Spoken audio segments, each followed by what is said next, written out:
Hey there, campers. While you get nice and cozy around the fire, I just want to warn you, we are not experts. What we are two people with microphones who love to research and discuss cryptid creatures, and the occasional scary woman who can eat our souls. So if you are currently being attacked by a chupacabra or a jackalope, call somebody else. Also, this show isn't for kids, so if you're a kid listening, please give your iPad back to your parents.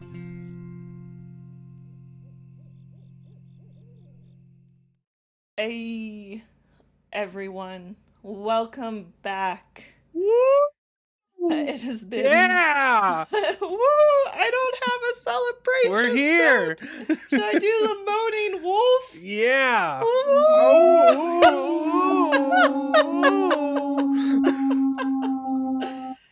Oh, yeah. What is that? It's the wolf sound effect I could find because I couldn't find That's the other Kimmy's one. kind of wolf right there. Listen, I don't know what happened with the other one. I have been running around today. I don't have any jewelry on. That's where I'm at right now. So,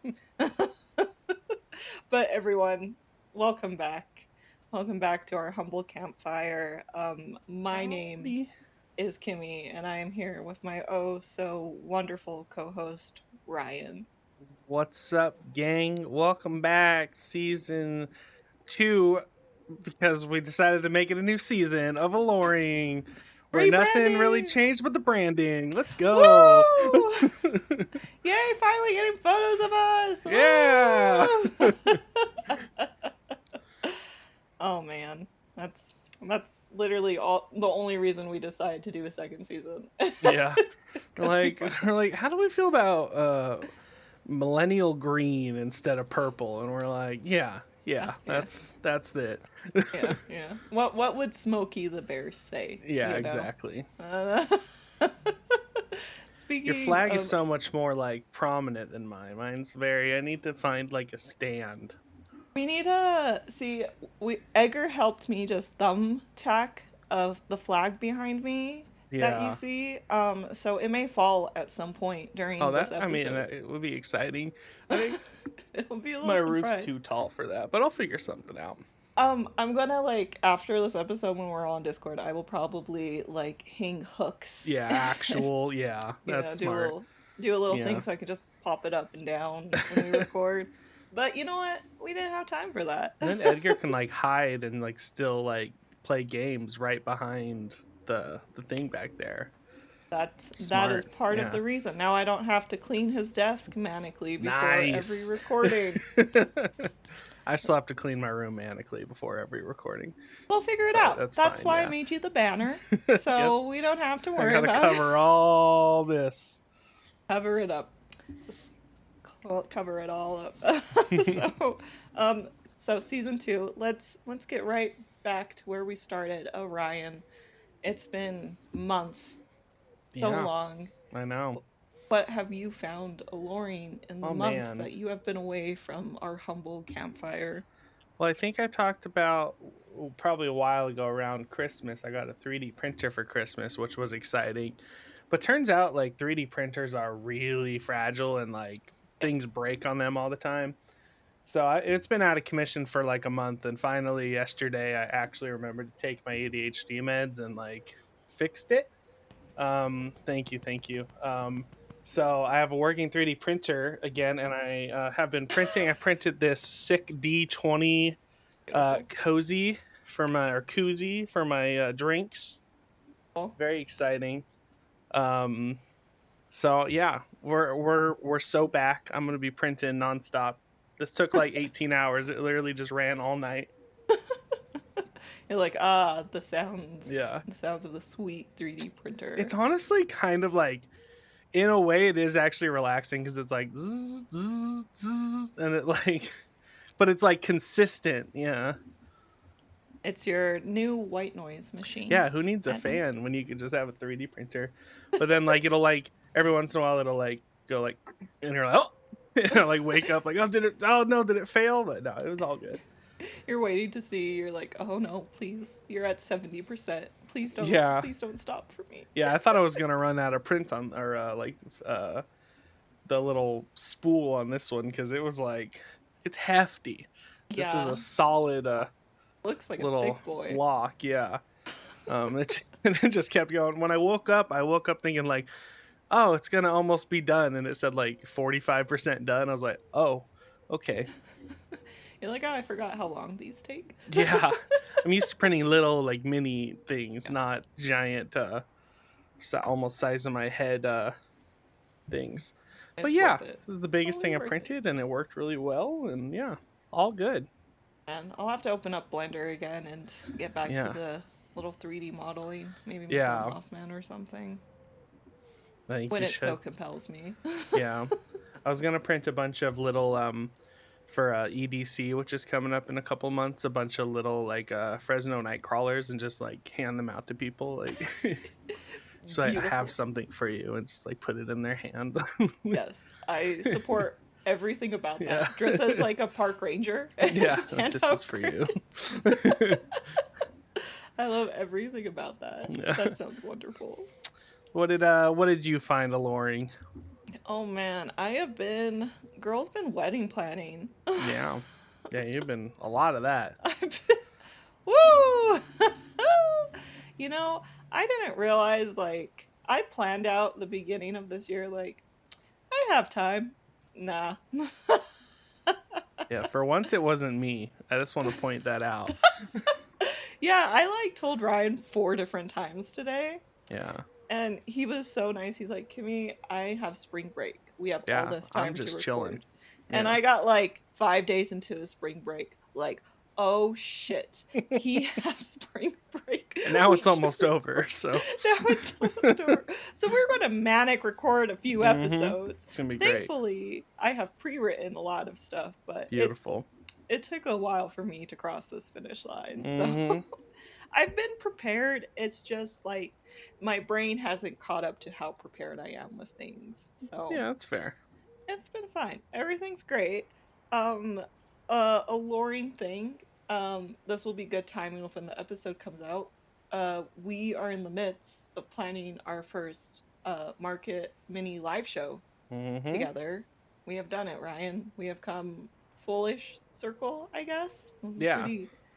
Pretty big. We're doing it live. Amazing. That's it. That's all we got so far. We'll figure out details by the next episode. I think I have a plan that I'm very excited about. No. That I've brought up a few times, but I'm gonna make it happen. Oh, beautiful. Yeah. Yeah, we're it's a very like we have everything figured out. It's just watching how it will be executed will be very fun and fascinating for both of us. Yeah, exactly. Well, it's a great time. Speaking of great times, are you so ready for this week's story? Let's cue those sweet campfire sounds.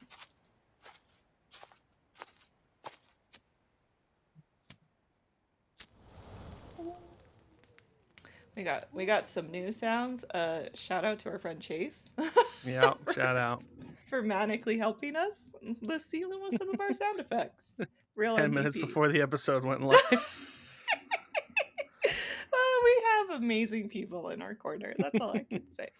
So, there is something almost ethereal about the woodlands of Dover, Massachusetts, especially under the moonlight when the tall trees cast long shadows along the roadside.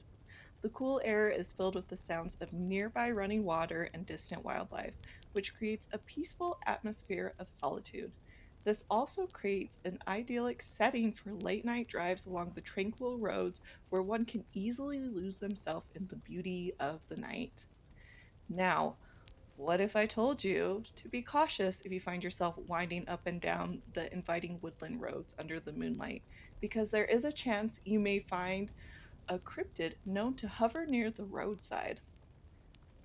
Though reported to be harmless and flee when spotted, seeing these extraterrestrial-like creatures walking on all floors along the roadside of the woodlands has been reported to leave people with lasting effects of fear and uneasiness.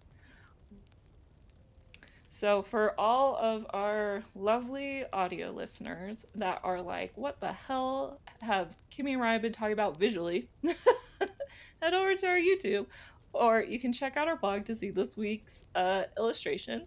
we got the lovely Dover demon in a little bottle because we're going to be talking all about this aloof little creature. This was a fun illustration. It is an invisibility potion bottle, which will make Ooh. sense more as we go along. Coming up. Um, I did quote a lot of Avada Kedavra as I was drawing this because it's giving a lot of Harry Potter energy, but Okay. it's because it looks like Lord Voldemort and it said invisibility A little potion, bit, yeah. and I was very tired drawing it, so had to share it. So this short-lived cryptid made one hell of an impression in Dover, Massachusetts in the late 1970s. And though this creature was only around for a moment, it easily became one of the most fascinating American cryptid investigations still talked about amongst cryptozoologists to this very day. Our favorite people. Oh, yeah. They love us. We're their favorite people, Ryan. True. That's what I've heard. So, Anywho. we're starting season 2 strong. This is how I wanted to start it. What is it? Not even 10 minutes in? Yeah. That's the way to do it. So, what are the origins of the Dover demon? So, though it is unclear where this creature came from or how long it's roamed the earth, the first written encounter of when it can be traced back to is Dover, Massachusetts in 1977. And yes, you heard that right, encounters as in with an S. So, what makes this legend so memorable is the fact that it wasn't just one sighting, but there were 3, all from different people in the span of 25 hours. So, the collection of these sightings would play a major role in the origins of the short-lived popularity of the Dover demon legend. So, I forgot to look up people's names, so let's go on this journey together. So, the first people to encounter the strange cryptid was a group of 3 17-year-old boys by the name of William Bill Bartlett, Mike Mazauka, and Andy Broidy. These these 3 were driving through Dover, Massachusetts area when the car's headlights illuminated something on the road. At first glance, Bill thought it may have been a large dog or cat, but upon closer inspection, he soon realized it was something unearthly. It had an alien-like appearance and was crawling along a stone wall on Farm Street. So, not even an hour later, around midnight, 15-year-old John Baxter was leaving his girlfriend Kathy Cornin's house at the south end of Miller High Road. At first, he thought he saw his acquaintance who lived up the street, only to realize upon closer inspection it was something not of this earth. He must have a freaky looking friend. If from a distance he's like, oh, that's Billy over there. And if you look at this image that we have up, yeah. the one of him holding the illustration, it kind of dates it, so yeah, there may have been some influences. There was some influences, yeah. Of it was the the devil's 90s. lettuce, you know. Oh. it was that time. It is in the name of the cryptid. Yep. So panicked, he quickly walked down the road to the intersection of Farm Street, asking a couple that was passing by at midnight, okay, anyway, Yeah. to pick him up in a car and drive him home. Please, there's an alien. We're like, what the hell is this guy on? That's a whole bunch of things. Yeah. In that story. It was the 90s. It wasn't weird to just pick up a stranger at midnight in a car. Yeah, you'll go into detailed versions of these sightings. Yeah. But yeah, it's you get the vibe that they're putting out. So, though both these encounters could be enough to put this cryptid on the map, this wasn't the end of the Dover demon sightings for the evening. Oh no, there was one more that would help cement the short-lived fame of this cryptid.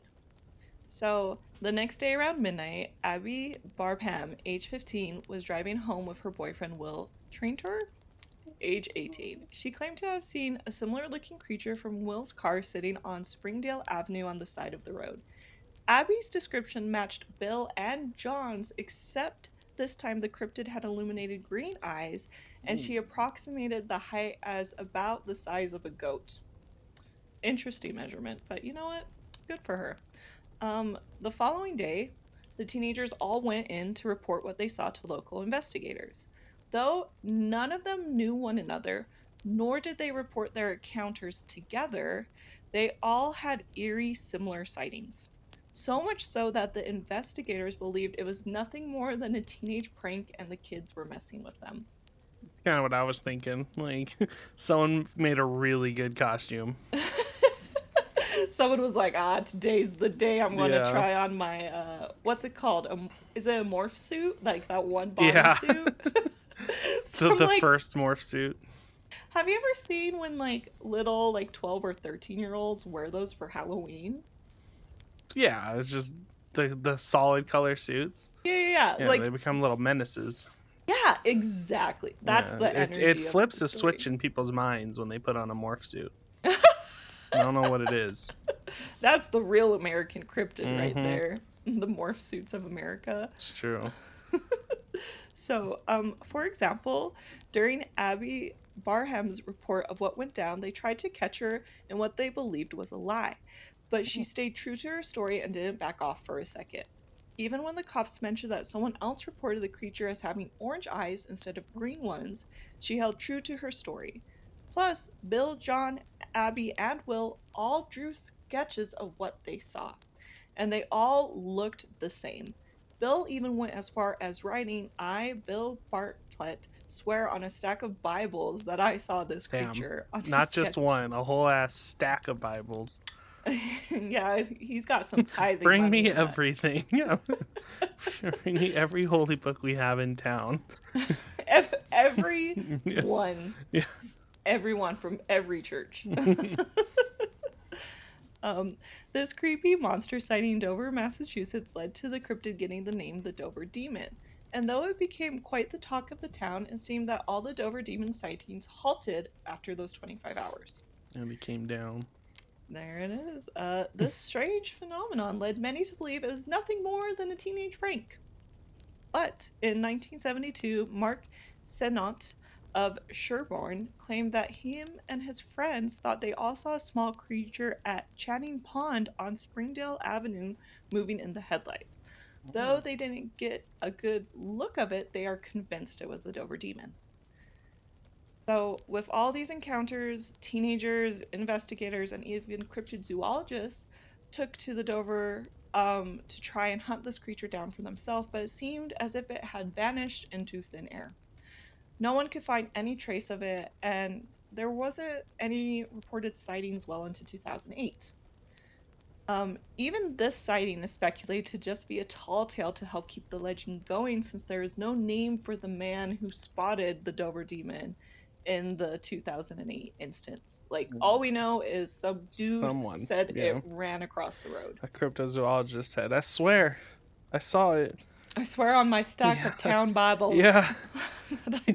Please buy my book. It's like, are you an atheist? That does not matter. And when my religious upholding is, I swear on the stack of Bibles that I saw it. Others say it just didn't get as much attention as the initial wave of encounters in the late 70s, so it has been brushed to the side and there's just not as much information about it. So take what you will from it. So despite there only being a handful of sightings with a few sketches as proof, the Dover Demon remains an important part of local folklore, and it remains a subject of fascination for cryptid hunters and enthusiasts alike.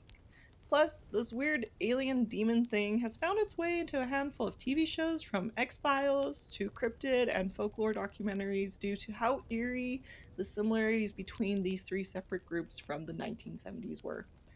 And now that we know all about the possible origins and history of the Dover Demon, I'm going to hand over to Ryan to go into details of two of the famous Dover Demon sightings.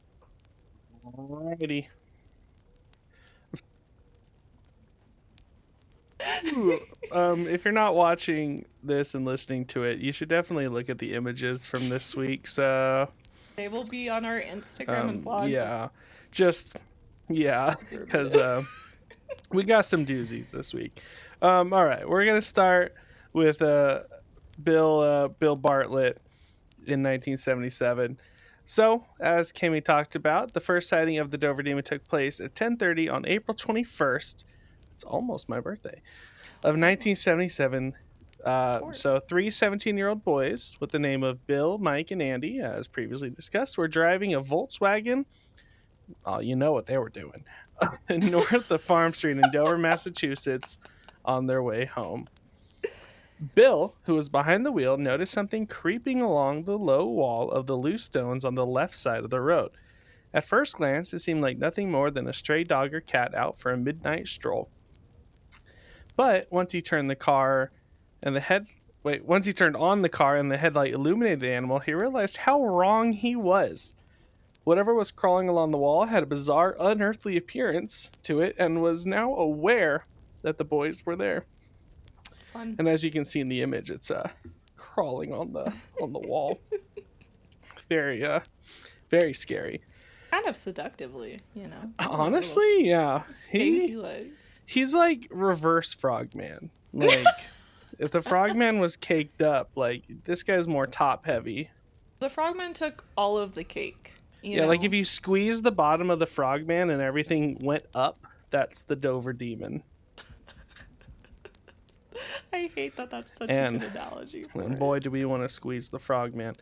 Don't squeeze the Frogman too hard. This is what will happen. I disagree.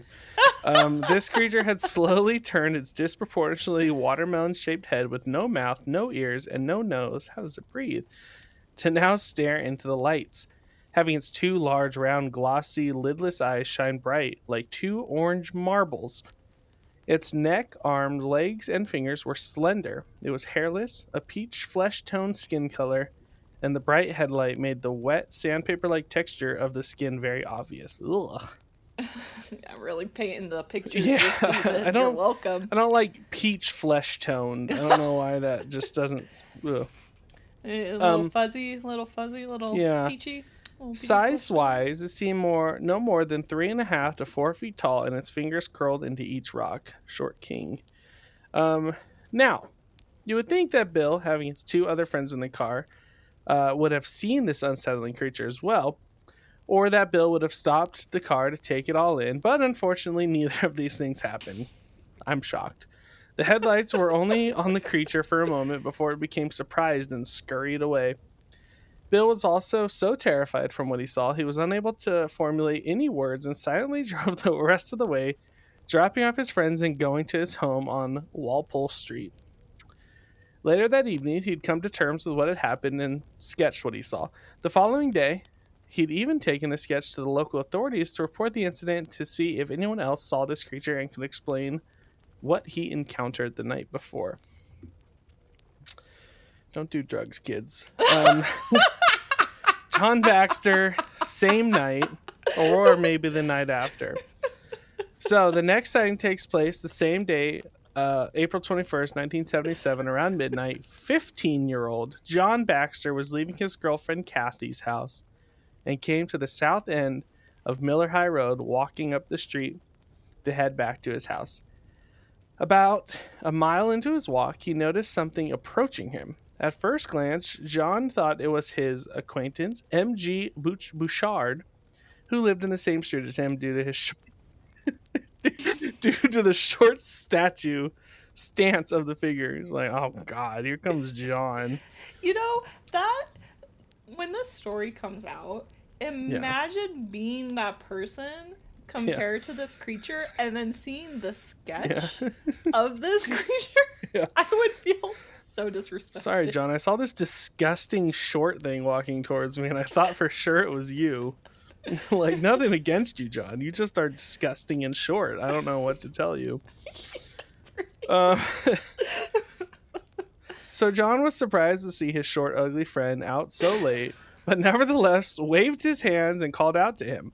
When he didn't respond, he continued to approach the figure, and the figure did the same. John then finally came to a stop and squinted his eyes and said, "Who is that? That's not John.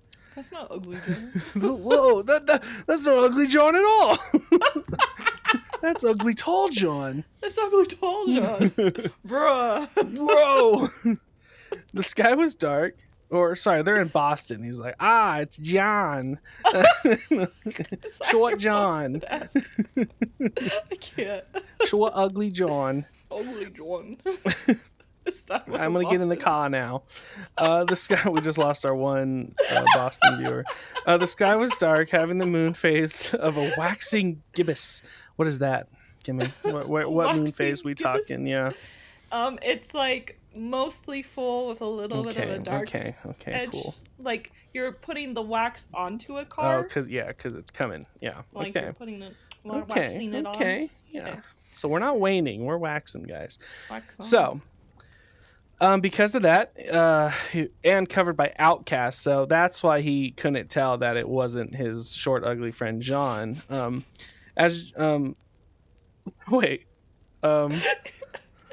Sorry, John is the person. I painted such a beautiful scenic picture. John is the guy. His short, ugly friend is MG. Short, ugly MG is what I've been meaning to say. Yeah. I got confused. Short, ugly Bashard. Yeah, John's got a girl and everything. Yeah, John's like tall and handsome, obviously. But MG looks like that. He saw this and thought MG. Okay, where was I? So as John attempted to step forward and get a better look at the figure, it quickly scurried to the left, crushing the dry leaves under its feet as it ran down the shallow wooded gully and up the opposite bank. Now, being a curious, brave, tall, maybe stupid man, John followed the figure down the slopes and stopped to look at it from across the gully. There, about 30 feet away, he saw what was the figure. The figure was actually a creature, and it was standing up on its feet, molded around the top of a rock several feet from the tree. Maybe this guy just likes rocks. Yeah, I get it. This is 2 stories in a row now. Yeah. Maybe so John had never seen anything like this before outside of his friend MG, and his heart started pounding into his throat. The creature reminded him of a monkey, except for its dark figure-8 shaped head and its eyes. The 2 lighter spots in the middle of its head were looking straight at him. Unsure what the creature would do, he kept eye contact as he carefully backed up the slope. Once he got to the top, he walked very fast down the road to the intersection at Farm Street, not turning around for a second to see if the creature was behind him. While on the road, he saw a young couple passing in a car where he flagged them down to pick him up to drive him home. And shout out to them for stopping, because it was midnight. Yeah, no, yeah. I ain't stopping for nobody at midnight, let me tell you. Oh no, some dude said he saw an alien. Yeah. Oh, I thought it was MG. I thought it was my boy. It wasn't. It was an alien. I've lived in the city long enough to be like, I know what trigger when I see one. You know, it's just you just keep going. Yeah, I don't really know where Dover, Massachusetts is. Is it like a smaller town or is it like a city? You know, that's a great. Because if it's like a small town, I could see like maybe they knew him, but they're like, that's tall, handsome John. He needs a ride. We just dropped off short, ugly MG. Honestly, you know what? I don't know why I Googled this to look at a map. Like, I would know anything. Yeah, you're like, oh, yeah, there it is. Yeah, there it is. Yep. It's right there on the map. Yeah, okay, I mean, it's like, it's a decent way away from Boston, so it could be. It looks like it's a smaller town. They have a Dunkin', so that's a town to me. There's a Snow Hill Fire Tower, a Dunkin', a library. Let's see what else they got. They got a Springfield something, a Farm U pickup orchard. Oh, yeah. They have a museum. Okay. They have a Charles River Coffee House. Mm-hmm. That's a free one for you guys. That's a city right there. Yeah. That's a city right there. Oh wait, that may actually be outside of it. Oh yeah, that is. Sorry, that's not a door. Oh, population of 5,923 people, so it's a small town. Small town. Okay. Yeah. Well, there's your answer. That's probably why they were like, "Oh, we know the kid." Yeah. Okay. Yeah, they're like, yeah, that's tall, handsome. That's tall, handsome John. John. Not yeah. ugly, short MJ. Yeah, You know, MG. Yeah, don't MG. disrespect my boy. Yeah. No, MJ's the hot short one. Yeah, you know? MJ. Yeah, MJ's the hot short guy. Yeah, that's his brother. Yeah. Oh, that would suck. You can't win them all, you know.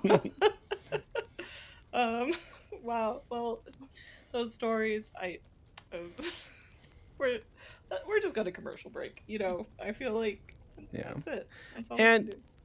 This doesn't need to be said, but I'm gonna say it. Yeah. Just because you're short doesn't mean you're ugly. MG just happens to be short and ugly. Yeah. Yeah. No. We respect our short kings around here. Yeah. That's why we said there's MJ. MJ. Yeah. The hot. Short. Yeah.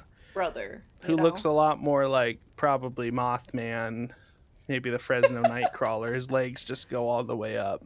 Oh yeah, he's high-kneeing it everywhere he goes. Yeah. That is the true essence of a short king. High-kneeing everywhere you go. Hell yeah, brother. All right. Let's cut to commercial. Yeah. Oh. This is episode brought to you by Massachusetts Dunkin' Donuts. Oh, I thought you were going to do the wolf moan again. I was kind of...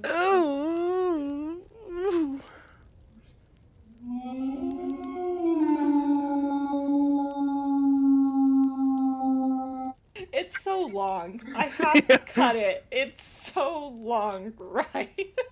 This episode brought to you by New Dover Market, a small market in the middle of Dover. They've got looks like they've got everything you need from household supplies to candles to not 2 but 3 parking spots. So one for your bike, you know? You could fit 2 bikes in there. Yep. One for you, one for your lady. Yeah, shout out. Oh, they got the Powerball there? Man. All right. That's all you need. All you need. I'm saying this seems like a realistic vacation destination. Very affordable. Go to our Patreon so you can support us. Yeah. Someone buy us a flight to Dover, Massachusetts. If someone bought us a flight to Dover, Massachusetts, you bet your sweet ass I'd figure out a way to make a festival there. I would pull some damn strings so fast. And I'd make it work. I don't know how, but it would work. It'd be impressive. Oh man! All right. Well, so what does this little short ugly guy look like? Yeah, welcome back. Let's get into the appearance and talk more about the characteristics and some interesting tidbits associated with this aloof cryptid. So appearance-wise, this will help all of our audio listeners that have just been like, what the hell has been going on for the past 20-30 minutes? So appearance-wise, the Dover Demon takes on a small extraterrestrial animal-like form. Standing around 4 feet, it's known for its abnormally large bulbous head and its tiny thin body. The head of this creature is very similar to the gray aliens, where it has a pair of large glossy eyes on both sides of its head and has no visible ears or nose. But unlike the grays, it seems to have no mouth slits. Its large eyes glow a bright orange, yellow, or green color and seems to have no eyelids when it blinks. So it's actually very similar to a frog, which was very hilarious when you brought up the squeezing of the frog. So keep a pin in that, because I also bring that up later. Brian's been foreshadowing. He's either been reading my notes, which I know never happens before an episode. Okay, let's be honest. Ryan, I love you. I know you're not that prepared. I don't know how to read. That's Oh, looks like you and some world leader have something in common. This cryptid's body. I'm the best leader. I can read with the best of them. This cryptids. Season 2 is just going to filter everything out. I can only read USA English. Perfect English. So the cryptid's body appears very. The frogman was kicked up. His cousin, we squeezed him a little hard. He had to leave to Dover, Massachusetts. He did his best. Anywho, oh. I love when you do that voice so much. Anyway, the cryptid's body appears very thin and frail. Very thin. Just like my wife. That's how I like them. Thin with a big head and toes that wrap around rocks. The biggest rocks.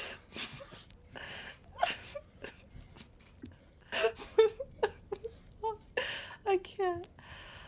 With long and thin arms, legs, and fingers. Mm-hmm. Where is it? Wait. You don't understand. This is the horny bonk. Look, if you just cover the face a little bit. I don't like this illustration because it kind of looks like it has privates, and I've just realized that. So. It's got to go somewhere. It's got. That's not even described in any of the. Anyway. You didn't go to the right websites. That's all I'm saying. We're spiraling. It's Trust begun. me. Anyway, episode 1. Where are we? Woo! And the neck to match. The body gives off a more peachy it does. God damn it! That's a great color. And the skin seems to appear reptilian. Not a fan of that part. Or amphibious due to the wet, sandpaper-like appearance. Well, no, I didn't need that. Sandpaper was kind of the opposite, to be honest. You lost me. You had me, you lost me. Is the sandpaper? Is that where I lost you? Chaotic evil. Chaotic evil. Chaotic evil. There you go. That's it. Personality-wise, the Dover Demon seems to be just a shy, curious boy. It doesn't like to engage with humans and doesn't appear aggressive at all. Whenever it does see a human, it looks at them for a moment before it scurries away in a ghost-like fashion.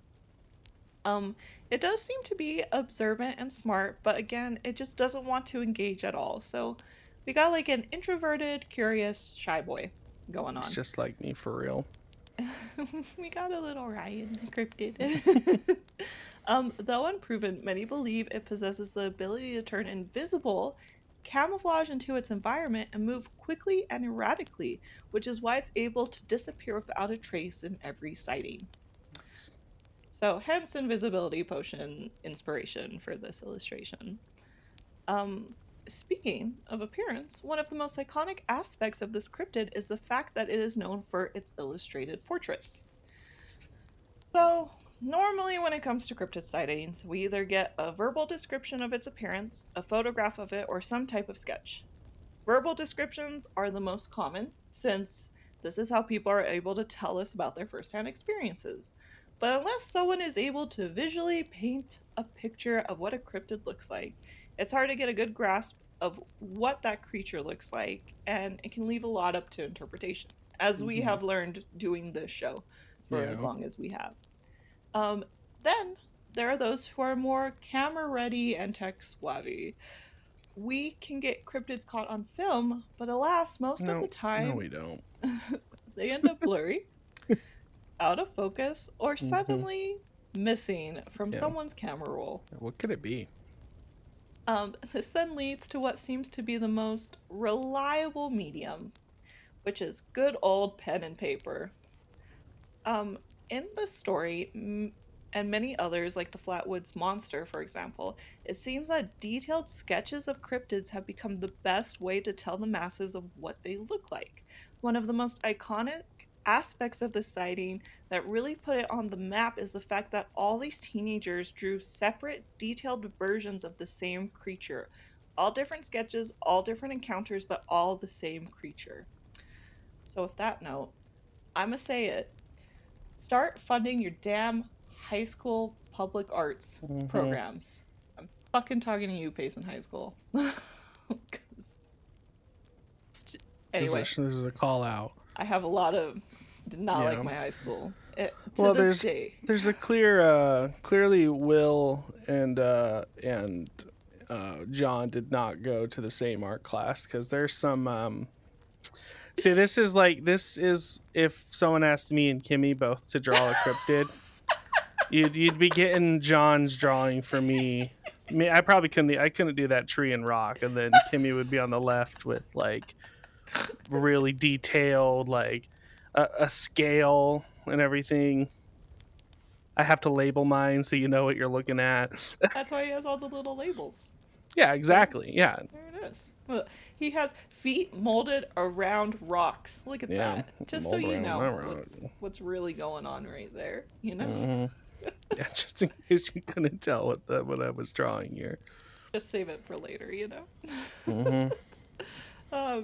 Anyway, fun the arts programs. I feel like if we all like have just like a basic ability to draw, it gets us really far in life, and you don't realize it till you're an adult. But that's my little high horse top for the day. I am stepping down. Fuck you, Payson High School. Stepping down again. I just got up for that again, and now I'm stepping down. Maybe one more time. Yeah. Fuck you, Payson High School. Okay. Yeah. Now I'm done. now I'm all the way off. I've patted the horse. The horse is on the way. Despite the 3 teens' detailed illustrations, and odd descriptions and credible testimonies about their strange encounters within the 25 hours, many critics have doubts that the Dover demon is real, and they think it's just a teenage joke. But Loren Coleman, that just seemed like too much of a hassle for a bunch of kids to go through. Yeah. So, we haven't talked a lot about him. This is Laurel Coleman. I'm never going to say his name right. Born July 12th, 1947, a Cancer, is a well-known cryptid zoologist who heard about this cryptid encounter and wanted to do some of his own research. Very poppin' in the cryptid community. I think he's pretty neat. I don't know a lot more about him than surface stuff, and surface stuff, he seems like a pretty chill dude. Other than that, that's all I know. So anyway, he packed his bags and he went down to Dover, Massachusetts shortly after the 1977 demon sightings to conduct one of the most remarkable cryptid investigations to this date. So after speaking with Bill, John, and Abby, Cole learned the following.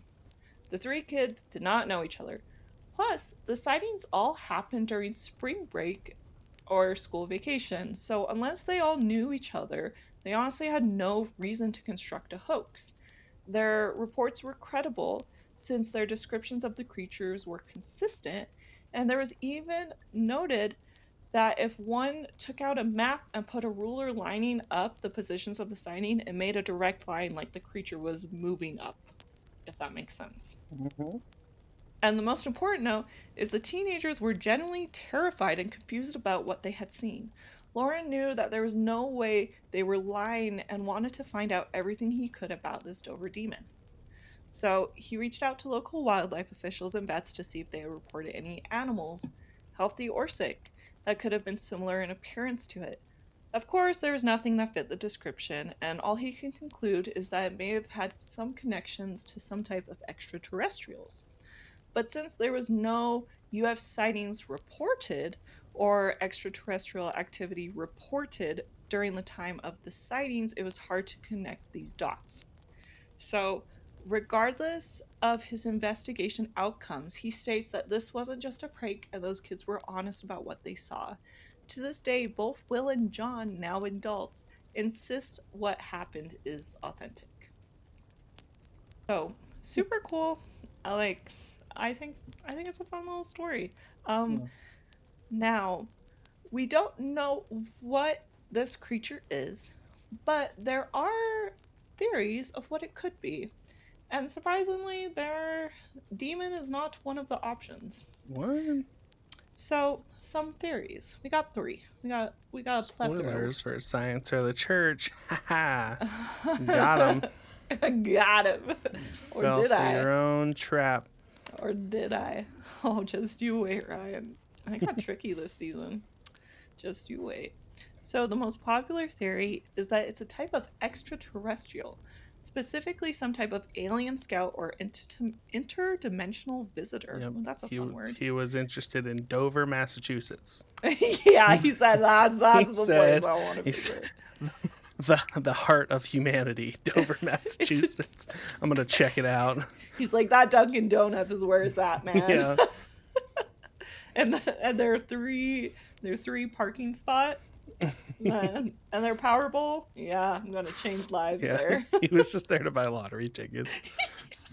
That's how he does it off the radar, off the clock. Yeah. Boss not gonna know there. So there have been many comparisons to it be related to the iconic gray aliens due to their large bald head and glossy eyes and the weird smooth skin and lack of any facial details. But with this creature having more of a peachy flesh skin tone instead of a gray one, it may just be some type of cousin.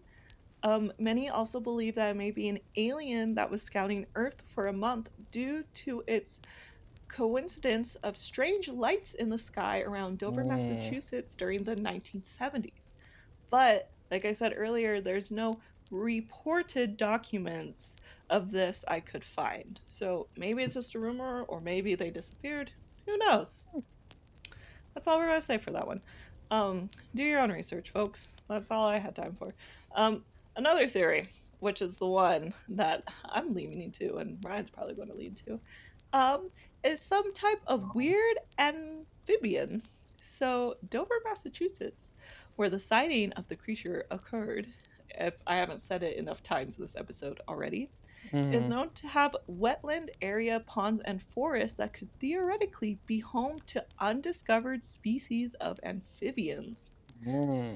So there is a chance there is a type of one that has evolved to look otherworldly or alien-like.